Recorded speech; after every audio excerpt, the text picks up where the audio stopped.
जब मेरे बेटे के पास जाने दीजिए ना, मैं जाऊं उसके पास। जाने दीजिए। डॉक्टर साहब, हमें किरण से कुछ पूछताछ करना चाहते हैं, कर सकते हैं? मैं ही किरण हूँ सर। पूछिए ना, आपको क्या पूछना है मैं सब बता दूंगी। पूछिए। आपका बेटा आपको ढूंढते हुए पुलिस स्टेशन आया था।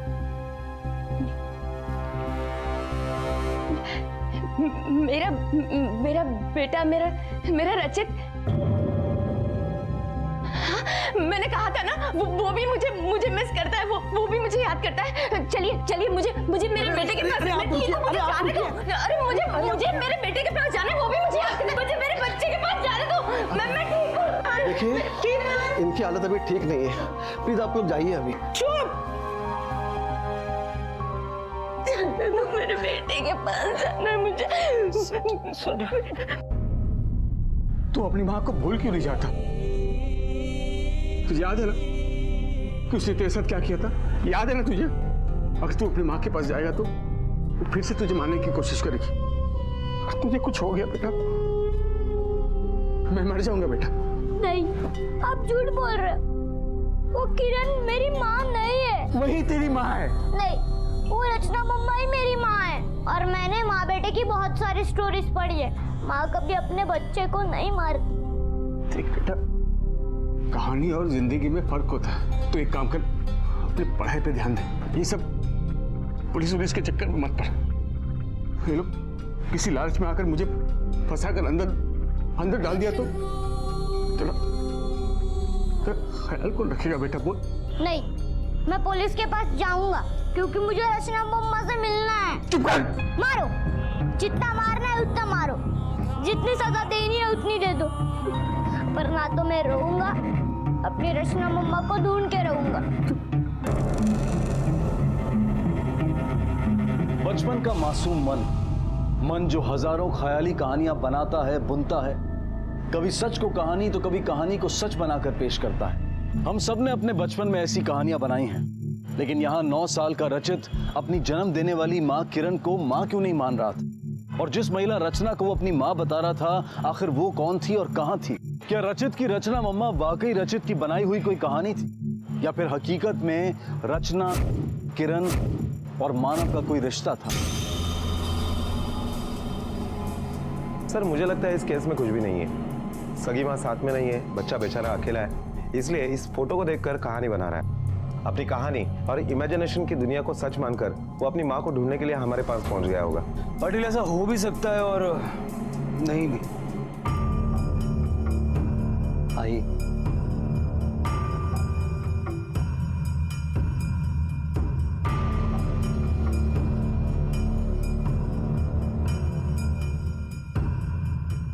कुछ और पैसे चाहे तो बता देना। हाँ बेटा, मगर मेरे नाती रचित की परवरिश में कुछ कमी मत रखना।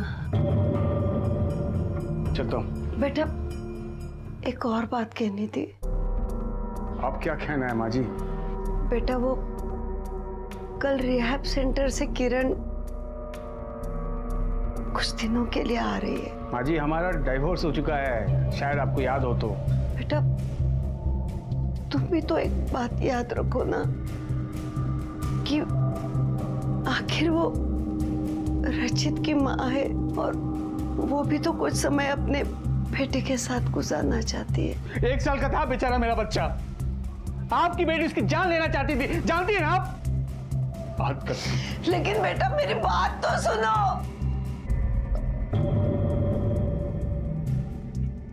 आई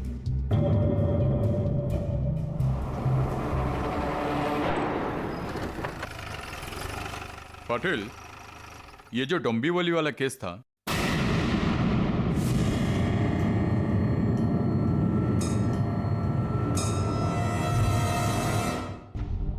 रचित बेटा क्या हुआ? अंकल, वो मेरे मम्मा की फोटो आपके पास है, वो प्लीज मुझे लौटा दीजिए। उनके एक वही फोटो है मेरे पास। लेकिन बेटा, तुम्हारी मम्मा। पाटिल थम। चलो तुम्हें तुम्हारी मम्मी की फोटो दिखाते हैं, आओ। खाना है, मैं ना अपने बेटे के साथ खाऊंगी, रचित के साथ। मेरा बेटा कब आएगा? मेरा रचित कब आएगा माँ? आएगा बेटा, मानव लेके आएगा। ये पहले तो खा ले। नहीं माँ, अरे ऐसे लेकर नहीं आएगा रचित को, उसके लिए भी पैसे चाहिए उसको। देखो वो कमीना सारे पैसे लेकर चला जाएगा और सारी मुसीबत यहाँ मेरे सर पर। वो देख रहे हो अपनी बुढ़ी माँ को, ये कम थी क्या जो अपनी पागल बहन को यहाँ पर लेकर आ गए? बस कुछ दिनों की बात है, दीदी वापस चली जाएंगी रहने। अरे उससे पहले ये पगली कहीं चाकू वाकू ना मार दे। अरे क्या चुप करूं? अरे बैठेंगे, सुन लेंगी ना।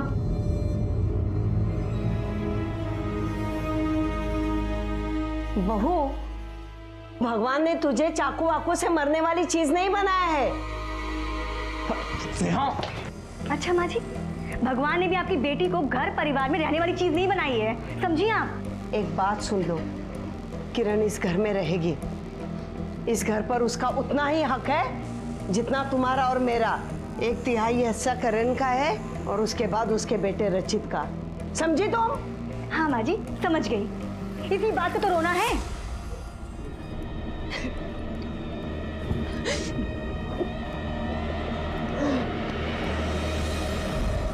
लो बेटा, जूस पी लो। नहीं। अच्छा, ये बताओ कि तुम्हारी रचना मम्मा के साथ ऐसी क्या प्रॉब्लम हुई थी जो वो घर छोड़ के चली गई? मेरी रचना मम्मा मुझे छोड़ के नहीं जा सकती, वो बहुत प्यार करती थी मुझसे।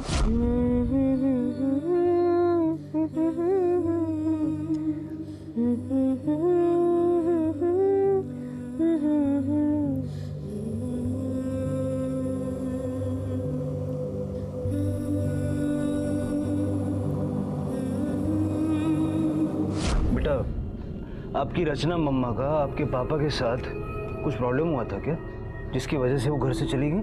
रचित, तुम यहाँ फिर से आ गए? थैंक यू इंस्पेक्टर, आपने मुझे इन्फॉर्म करके यहाँ बुला लिया, नहीं तो मैं तो इसे ढूंढता रह जाता। बहुत परेशान हो गया था मैं इसके लिए। चल बेटा, अंकल को थैंक यू बोलो। चलो। मिस्टर मानव, ऐसा क्या हुआ था आपकी बीवी के साथ जो वो रिहैब सेंटर चली गई?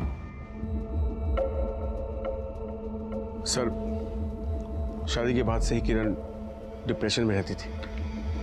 जब रचित 1 साल का भी नहीं हुआ था, उसने खुद को और रचित को मारने की कोशिश भी की। डॉक्टर को दिखाया तो पता चला कि वो डिप्रेशन की बीमारी है। मैं डर गया था सर, कहीं फिर से वो नुकसान ना पहुंचाए मेरे बेटे को। मैंने उसे डिवोर्स दे दिया और उसके मायके वालों ने उसे रिहैब सेंटर भेज दिया इलाज के लिए। फिर ये रचित किसी रचना को अपनी माँ क्यों बोल रहा? इसका भी दिमाग खराब होता जा रहा है सर, अपनी माँ की तरह। चलता हूँ सर, इसे इसकी माँ से मिलाने ले जाना है मुझे। चल चल।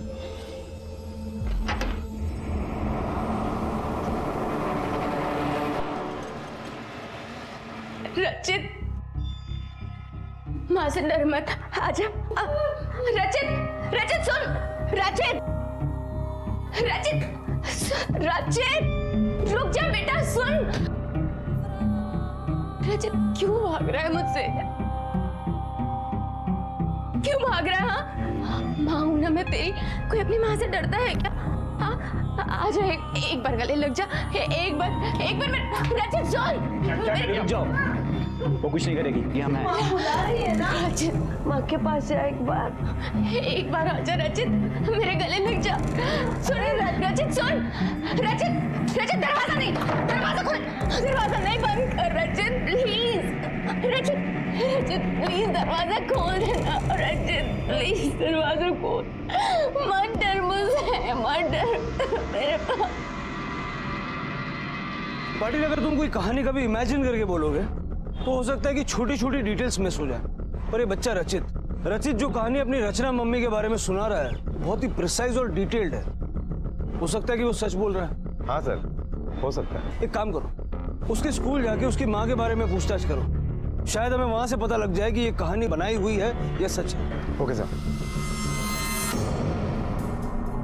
देख लिया आपने, मैंने आपको पहले ही समझाया था, ये बेचारा अब तक किरण से डरा हुआ है। देखिए देखिए, आपको सिर्फ अपनी बेटी की पड़ी है बस।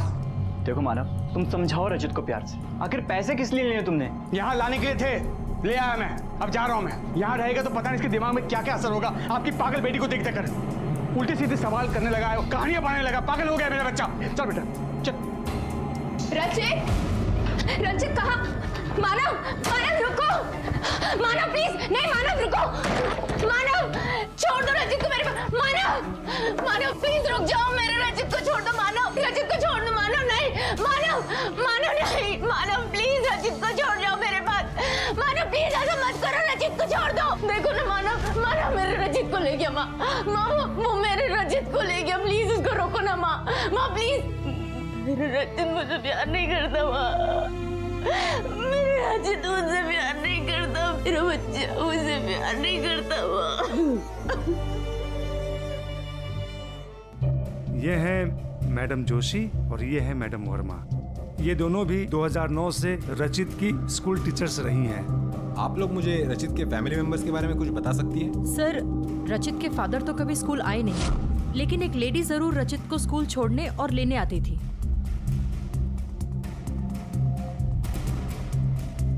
उस टाइम हमें ये लगा कि ये लेडी रचित की माँ है, लेकिन सडनली उसने आना बंद कर दिया। तो रचित को स्कूल छोड़ने कौन आता था? जी उसके फादर आते थे और रचित काफी उदास हो चुका था। तो आप लोगों ने रचित के साथ कभी उस बारे में बात नहीं की, या रचित ने आप लोगों को कभी उसके बारे में बताया? हमने 1-2 बार कोशिश तो की थी, फिर हमने उसके फादर से बात की तो हमें पता चला कि वो जो उसको छोड़ने आती थी और लेने आती थी वो उसकी माँ नहीं, उसकी मेड थी।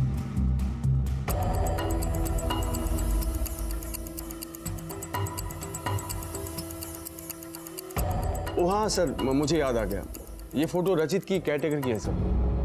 कुछ महीनों के लिए रचित के देखभाल के लिए आई थी सर। कमाल है, उस दिन जब हमने आपको ये फोटो दिखाया था तब आपको नहीं याद आया, और आज याद आ गया?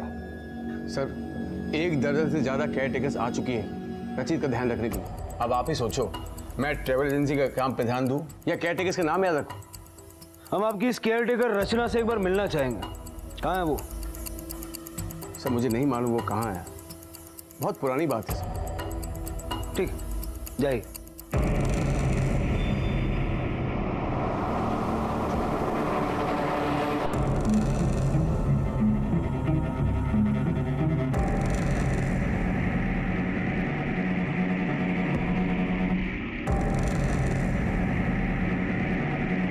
इसे जानते हैं आप? नहीं नहीं, हम नहीं इसे जानते, क्योंकि वो किरण से डाइवोर्स के बाद हम मानव के घर नहीं जाते थे। वो ही लेके आता था रचित को हमसे मिलाने के लिए।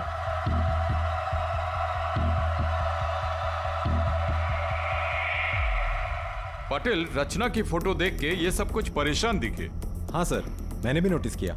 रचित की ये जो रचना मामा वाली कहानी का राज है जो ये हमसे छुपा रहे हैं, मुझे लगता है यही राज रचना के साथ हुए क्राइम से जुड़ा है। लेकिन सर ये क्या हो सकता है? पटेल, हो सकता है कि रचना का मर्डर हुआ हो। एक काम करो, पिछले 2 साल में महाराष्ट्र और उसके आसपास के सभी एरिया में 20 से 30 साल की औरतों की जितनी भी लाशें मिली है सबके डिटेल्स निकालो। Okay sir.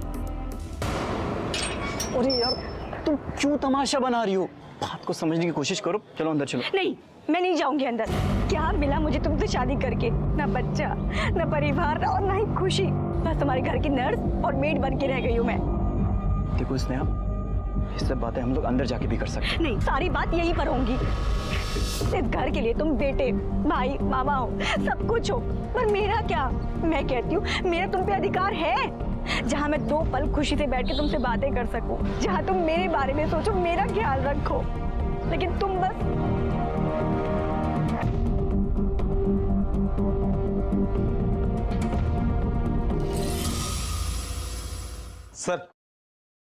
सर 2 साल पहले दमन में एक औरत की जली हुई लाश मिली थी। उस औरत की उम्र लगभग 25 से 30 के करीब थी। किसी ने कोई क्लेम नहीं किया और कोई मिसिंग कंप्लेंट भी नहीं थी, इसलिए बाद में उसका अंतिम संस्कार कर दिया। और ये देखिए सर, उस लाश के हाथ के ऊपर रचना नाम का टैटू मिला है। और ये देखिए सर, उस लाश के ऊपर जो गहने मिले ठीक वैसे ही गहने रचित की मम्मा के इस फोटो में भी दिखाई दे रहे हैं। ये देखिए वो फोटो। अरे सर, आपको एक लाश मिल गई और आप कहते हो कि मैं ऐसे मारा? मैंने मान लिया कि वो मेरे बेटे की देखभाल करती थी, मैं ऐसे क्यों मारूंगा सर? क्योंकि आप अपने बच्चे को लेकर ओवर पॉजिटिव हैं। आपको लगा कि आपका बेटा आपसे दूर हो जाएगा तो आपने उसे मार दिया। आपकी बात का आपके पास कोई सबूत है? नहीं है ना, तो आप मुझे क्यों परेशान कर रहे हैं सर? मैंने कहा ना, मैं ऐसे नहीं मारा सर। सबूत मिलने पे अलग तरीके से खातिरदारी की जाएगी। ये लो बेटा, आइसक्रीम खाओ। Thank you uncle. खाओ। अच्छा एक बात बताओ बेटा, तुम्हारे जो प्यारी मम्मा है ना रचना, उनका किसी के साथ कोई झगड़ा था क्या? उन्हें कोई मारपीट करता था पहले कभी? कुछ याद है तुम्हें? मम्मा, मम्मा,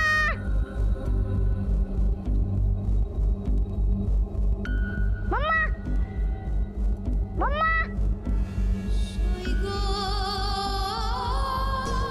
मम्मा, मम्मा,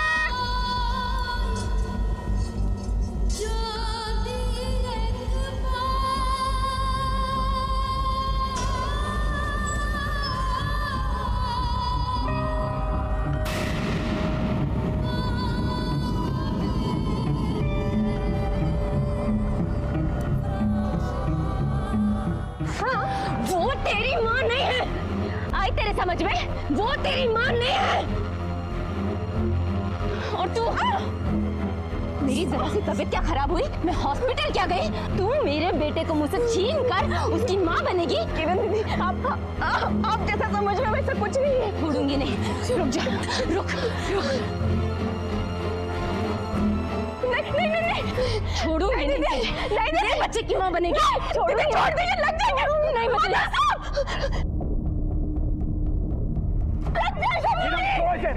किरण छोड़ो से। मेरा बच्चा मुझसे छीनेगी। तेरी इन्हीं हरकत के कारण मैं तुझे डिवोर्स दिया, समझी? गौतम लेकिन इसको कभी मत लाना। छोड़ूंगी ना मैं। मेरा बच्चा, मेरा लड़की छीनती है मुझसे।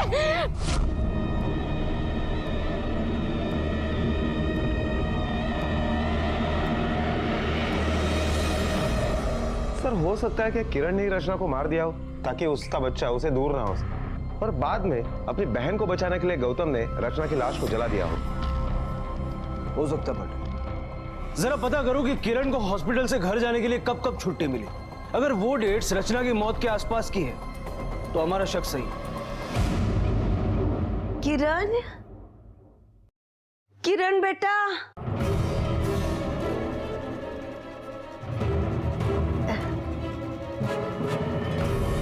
बहू, गौतम,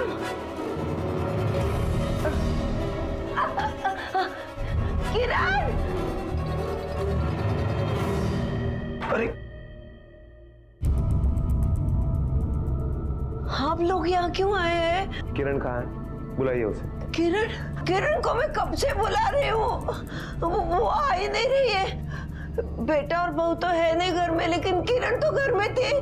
किरण कहाँ है? उसे बुलाइए किरण को। कोई बात नहीं, कोई बात नहीं, हम लोग ढूंढ लेंगे उसे। घर में चेक करो। Okay sir. आस पड़ोस में पूछताछ करो। Okay sir. किरण को बुलाइए। कहाँ है किरण?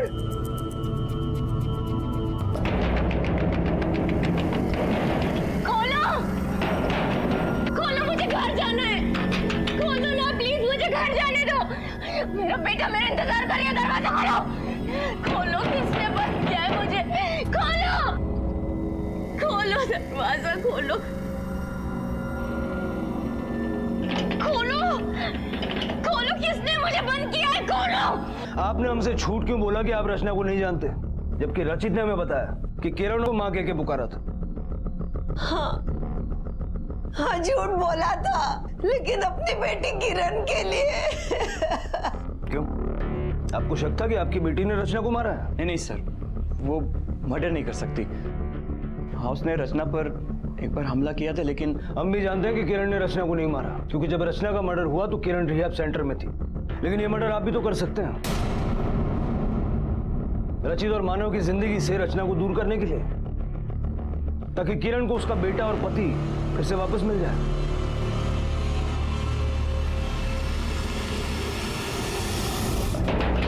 खोलो, खोलो, मुझे घर जाना है। मेरा बेटा मेरा इंतजार कर रहा है। खोलो दरवाजा,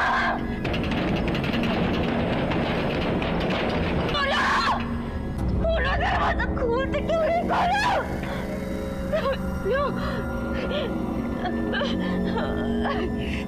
सर हमने हर जगह पता लगवाया जहां पर किरण जा सकती थी, लेकिन किरण का कहीं पर भी कुछ भी नहीं पता चला। पाटिल, किरण को ढूंढने के साथ साथ रचना की कुंडली भी निकालो। कौन थी, इस फैमिली में कैसे आई, क्या पता रचना का मर्डर और किरण के गायब होने की गुत्थी आपस में जुड़ी हो। श्योर। बेटा दरवाजा खोल, बेटा खोल दरवाजा। नहीं, मैं दरवाजा नहीं खोलूंगा। आप पूरे हो। देख, प्यार से समझा रहा हूं, समझ जाओ। और कोई बकवास की तो अच्छा नहीं होगा। दरवाजा खोल। रचना मम्मा, यहाँ कोई मुझे प्यार नहीं करता, पापा भी नहीं। प्लीज वापस आ जाओ। कहाँ हो आप?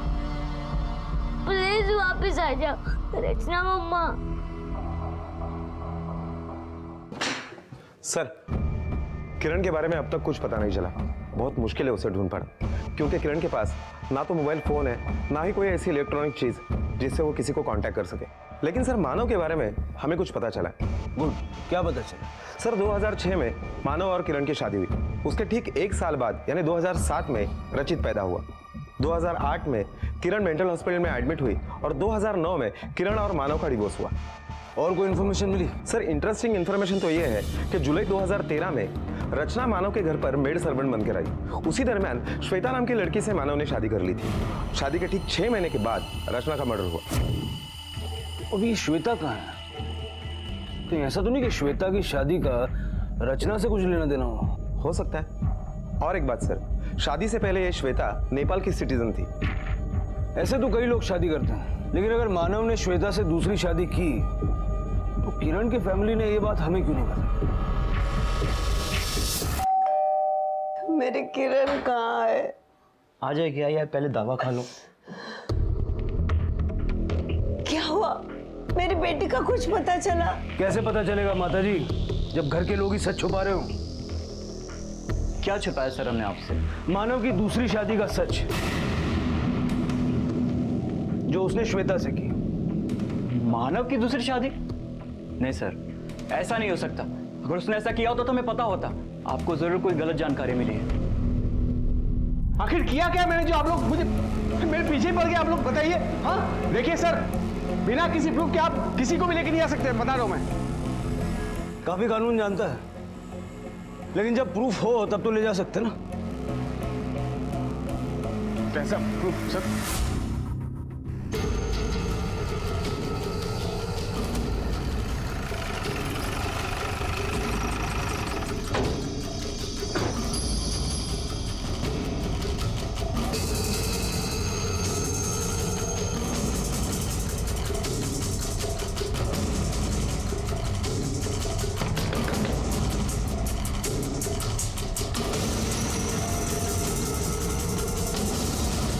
किससे मिलना है अंकल?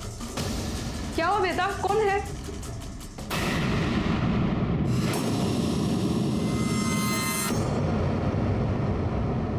हाँ, मैंने श्वेता से दूसरी शादी की, क्योंकि किरण से अलग होने के बाद मैं काफ़ी अकेला हो गया था सर। एक सोशल वेबसाइट पे हमारी जान पहचान हुई और धीरे धीरे हम एक दूसरे को पसंद करने लगे। फिर जब इंडिया आई हमने शादी कर ली। इस शादी के दूसरे दिन पता चला ये प्रेग्नेंट है और उसके पेट पर पल रहा बच्चा मेरा नहीं है। बहुत गुस्सा आया मुझे सर इस पे। इतना बड़ा धोखा दिया इसने मुझे। इस बात को लेकर हमारी काफ़ी लड़ाई हुई सर और हम दोनों अलग हो गए।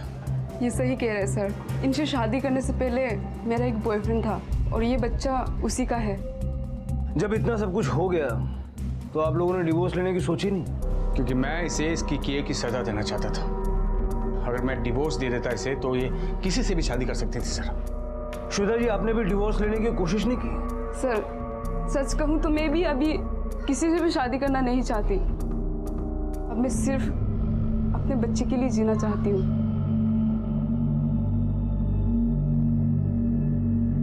सर, आपको क्या लगता है ये मानव और श्वेता सच बोल रहे हैं? पाटिल, अधूरा सच, और ये अधूरा सच बड़ा ही खतरनाक होता है। रचना का मर्डर करके किसी ने बड़ा ही खतरनाक खेल खेला है, लेकिन ये किसने खेला है ये अब तक समझ में नहीं आ रहा। मानव, श्वेता, गौतम, स्नेहा या फिर किरण? अभी तक रचना के बैकग्राउंड के बारे में ठीक से पता भी नहीं चला था और अब ये किरण का है। किरण के बारे में कुछ पता चला? नहीं सर, अभी तक कुछ पता नहीं चला। आखिर कहाँ थी किरण और किसने उसे छिपाया था या किडनैप किया था? क्या किसी को किरण के पकड़े जाने का डर था?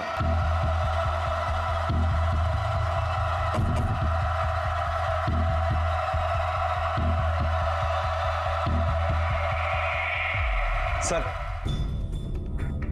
किरण के घर के आसपास के सीसीटीवी फुटेज निकलवाए और उसमें ये वीडियो मिला है।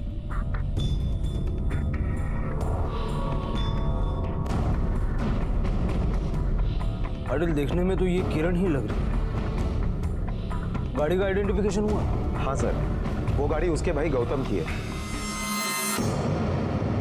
आज हालात ऐसे हो गए हैं कि सगे रिश्ते भी दगा देने लगे हैं और कई बार तो नफरत और लालच की वजह से खतरनाक रूप भी ले लेते हैं। तो क्या अपनी सगी बहन किरण को किडनैप करने के पीछे गौतम का कोई लालच छिपा था? क्या उसकी नजर अपनी बहन के हिस्से की जायदाद पर थी, या गौतम घर की, अपनी बीमार माँ की और बहन की जिम्मेदारियां उठाते उठाते थक गया था, टूट गया था, इसलिए उसने ऐसा कदम उठाया? या फिर किरण का रचना की हत्या से कोई संबंध था, इसलिए गौतम उसे पुलिस की पहुंच से दूर ले जाना चाहता था? आखिर असल वजह क्या हो सकती थी? अकेले ऐसे घर में बंद रहने के बाद मेजर ट्रॉमा से गुजरी है ये।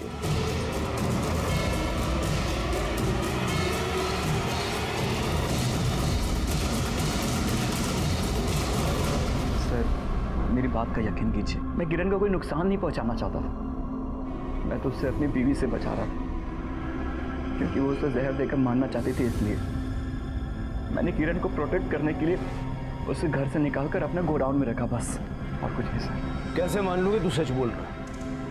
सर आप खुद सोचिए, अगर सच में मुझे किरण को नुकसान पहुंचाना होता तो मैं उसे हॉस्पिटल लेके क्यों जाता?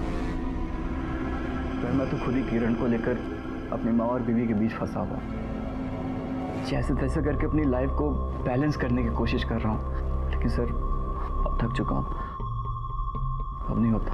ठीक है, जा सकते हो।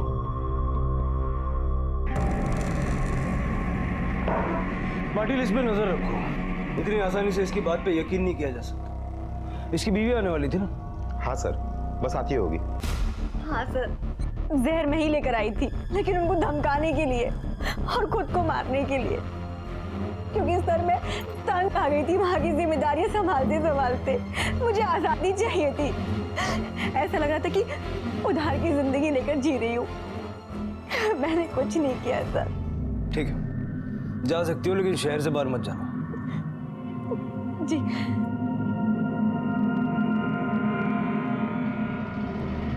पाटिल, इस पे नजर रखो, और मानव और श्वेता पे भी। ये लोग पेशेवर मुजरिम नहीं है, लेकिन जिंदगी के बोझ के तले इतना घुट के जी रहे हैं कि इनमें से कोई भी क्राइम कर सकता है। रचना की फैमिली के बारे में कुछ पता चला? नहीं सर।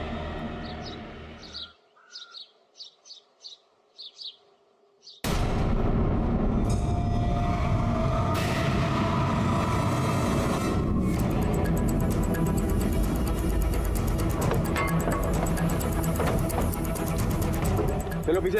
अरे पीछे पीछे।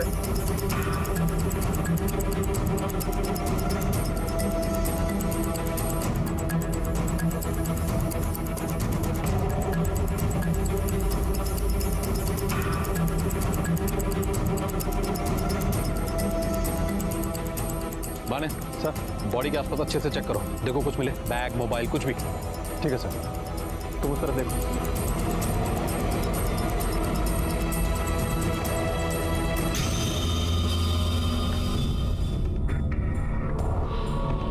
सर, ये देखिए, ये आधा जला हुआ बैग मिला है, और सर इसमें मोबाइल भी और पैसे भी।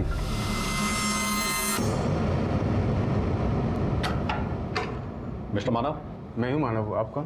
Pratap Deshmukh, senior police inspector, Meera road police station. हाँ जी, बोलिए क्या काम है? मिस्टर मानव, हमें एक रश्मि नाम की औरत की लाश मिली है, और हमें पता चला है कि मरने से एक दिन पहले और मौत वाले दिन आपकी उससे फोन पर बात हुई थी। हाँ वही होगी सर, मेरा ट्रैवल का बिजनेस है, पूरे दिन में 100 कॉल्स आते हैं, कई लोगों से बात होती है, हो सकता है इसका भी कॉल आया होगा। ये फोटो देखिए, शादी के साथ पहचानते हो? मिस्टर मानव, हमें छानबीन से पता चला है कि रश्मि के मरने से कुछ देर पहले उसकी किसी गौतम नाम के आदमी से बात हुई थी, और गौतम की आपसे भी फोन पर अक्सर बात होती रही है। गौतम? हाँ, गौतम मेरा साला है, मतलब था। हो सकता है गौतम ने इस लड़की को मेरा नंबर दिया होगा गाड़ी बुक करने के लिए। अच्छा, अभी याद आया। हाँ, इस लेडी का फोन आया था गौतम की रेफरेंस देकर, उसको शिरडी जाना था, उसको गाड़ी बुक करनी थी बस। देशमुख साहब, अब ये रश्मि मर्डर केस हमें सौंप दीजिए, क्योंकि 2011 का रचना मर्डर केस और ये रश्मि मर्डर केस, इन दोनों केसेस में कहीं ना कहीं मानव आपस में जुड़ा हुआ है। ठीक है, फिर मैं रश्मि मर्डर केस की सारी फाइलें आपको भिजवा देता हूँ। वैसे भी रचना की तरह इस रश्मि के बैकग्राउंड का कुछ पता नहीं चल रहा। वैसे ये रश्मि के पति का क्या नाम बताया था? अविनाश सोलंकी, मीरा रोड में रहते। अविनाश जी, क्या रश्मि अकेले शिरडी जाने वाली थी? सर, मैं यहाँ की लोकल पुलिस को सब बता चुका हूँ, वो कहीं नहीं जाने वाली थी। तो फिर रश्मि ने मरने से पहले ट्रैवल एजेंट मानव को फोन क्यों किया था? अब ये तो वही जाने। क्या आप मानव और गौतम के बारे में जानते हैं? नहीं जानते। जब आप रश्मि के परिवार और बैकग्राउंड के बारे में कुछ नहीं जानते तो आपने उससे शादी कैसे की? सर, एक बार साथ में ट्रेन में सफर कर रहे थे और उसको देखते ही मुझे प्यार हो गया था। फिर हम लोग मिलते रहे और फिर शादी कर ली। उसने कहा था उसका कोई भी नहीं है, वो अकेली है।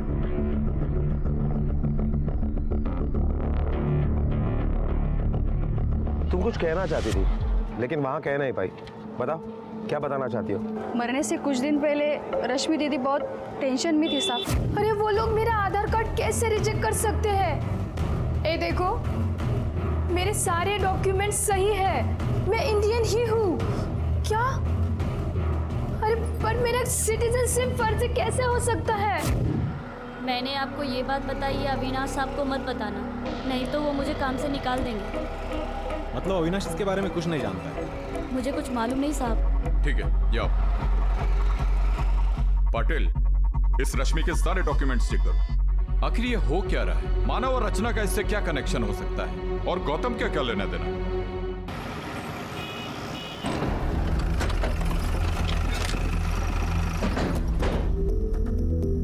सर, रश्मि का असली नाम तस्नीम था। वो बांग्लादेश से आई थी।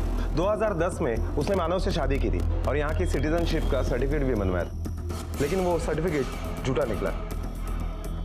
श्वेता भी नेपाल से आई थी और मानव के साथ शादी करके यहाँ की नागरिकता ली थी उसने। सर, इसीलिए मैंने सिविल कोर्ट से पिछले 10 साल के रिकॉर्ड मंगवाए और उन्हें चेक किया। तब जाकर पता चला कि इस मानव ने एक नहीं 17 शादियां की थी, और वो भी एक कोर्ट से नहीं, अलग अलग कोर्ट से। जरा पता करो कि इसने किन किन औरतों से ये 17 शादियां की हैं। क्या आप सब जानते हैं कि आपके खिलाफ भी केस रजिस्टर हो सकता है झूठी शादी करने के जुर्म में? पाटिल, इमीडिएटली मानो।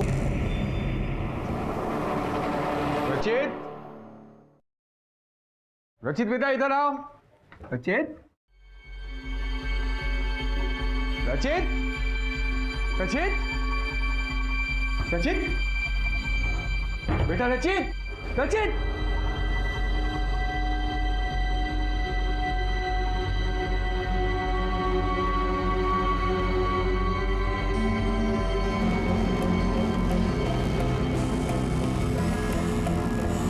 अरे क्या करूं मैं? रचित कहाँ है?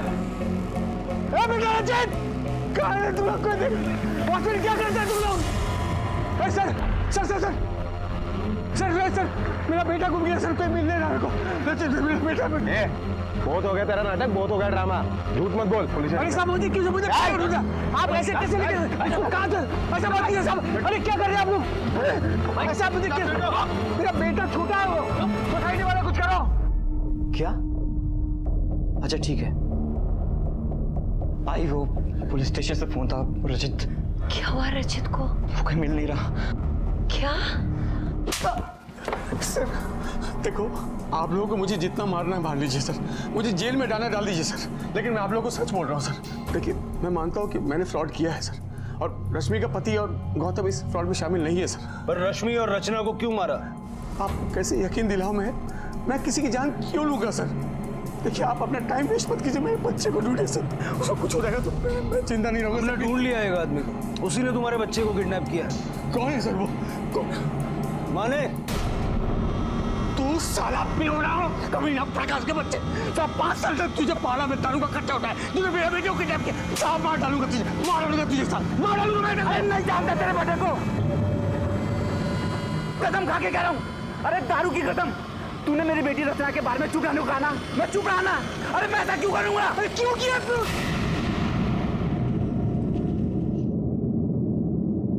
अब बता, क्यों देता था इसे दारू पीने के पैसे?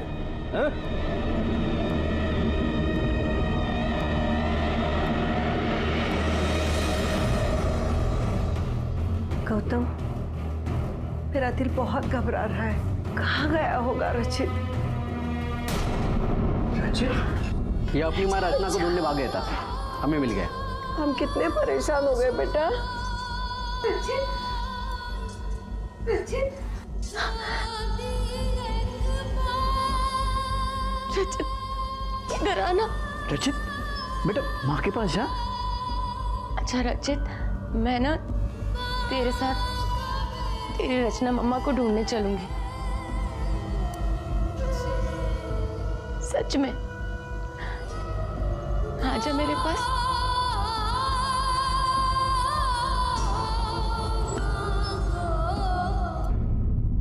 हाँ सर, रचना घर की केयरटेकर ही थी, पूरे घर की देखभाल करती थी।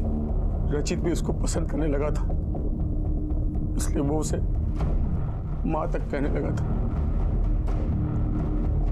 लेकिन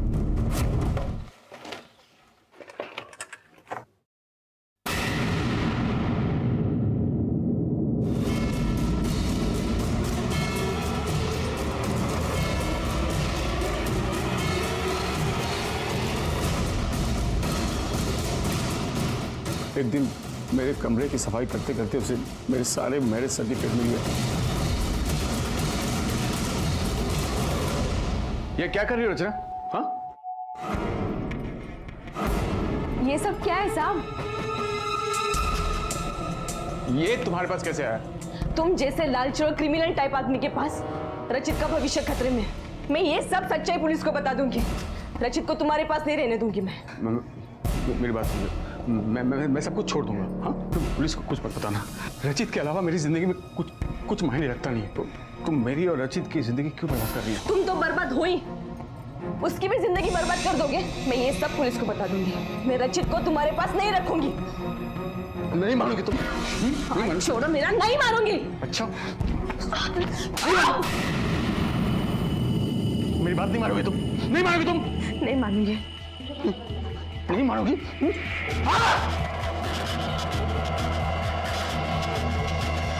मार के मैंने कमल के पास लेके जाके उसकी लाश को फेंक दिया और उसको जला दिया।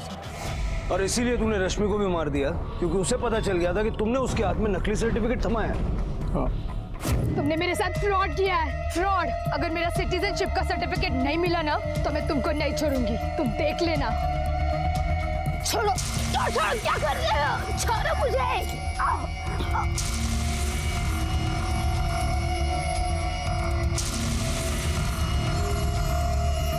उसको मारने के बाद मैंने उसके पर्स से उसका फोन लिया और मैंने उसके फोन से गौतम को फोन किया, कहा कि सारा शक उस पर।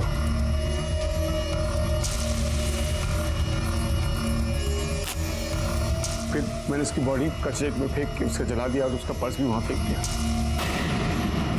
सब कुछ बर्बाद हो गया। ये सब कुछ मैंने अपने बेटे के लिए किया, मेरे बेटे रचित के लिए किया। लेकिन अगर तू अपने बच्चे से प्यार करता ना तो कोई गलत काम नहीं करता, लेकिन तूने ऐसा नहीं किया। तूने सिर्फ फ्रॉड किया। नाम तेरा मानव है, लेकिन मानवता कहीं नहीं। मानव ने सारी हदें पार कर दी। अपने बेटे के प्यार के नाम पर अपनी जिम्मेदारियों की आड़ में रचना और रश्मि का मर्डर करके उसने एक भयानक अपराध किया और उसे अपने उस अपराध की कड़ी सजा भी मिल गई। लेकिन यह घटना कहीं ना कहीं हमें सोचने पर मजबूर करती है कि क्या अपनों की जिम्मेदारियां भी एक इंसान को क्राइम के रास्ते पर ले जा सकती हैं। सच तो ये है कि अगर इन जिम्मेदारियों को सच्चाई और प्यार के साथ जिया जाए तो ये हमें एक अच्छा इंसान बनाती है। लेकिन अगर इन्हें बोझ की तरह से देखा जाए तो उसी बोझ के नीचे इंसान दब जाता है और भटक जाता है। अब मैं अनूप सोनी आपसे विदा लेता हूं। फिर मुलाकात होगी अगले एपिसोड में एक और चौंका देने वाले केस के साथ। तब तक अपना और अपने परिवार का ख्याल रखें और देखते रहें क्राइम पेट्रोल डायल 100। सबक एक को, सीख हम सबको। जय हिंद।